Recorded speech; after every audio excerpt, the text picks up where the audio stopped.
What? That melody. Amy?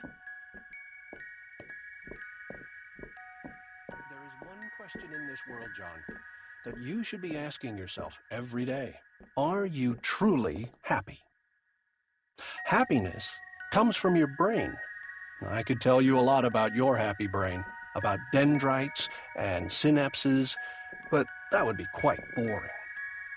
So instead, imagine a cave, a small, hollow ball filled with a sweet liquid, like a cherry.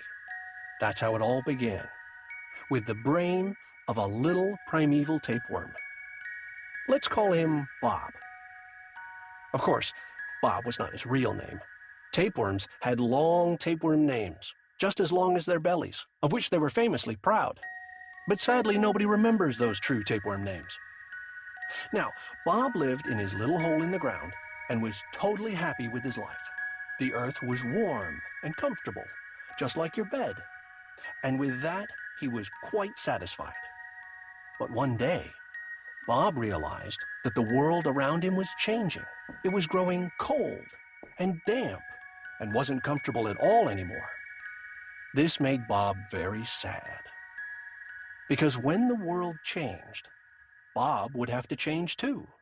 And neither his happiness nor his lovely long belly could stay the same.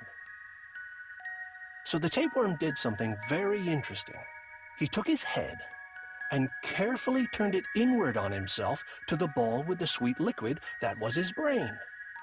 Now, Bob's outside world was completely connected with his inside world.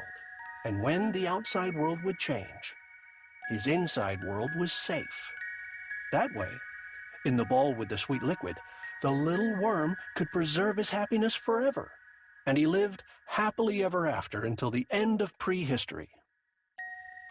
So remember, when the world and everything around us becomes cold and damp, we have to turn our outsides in and let our outside and our inside become one.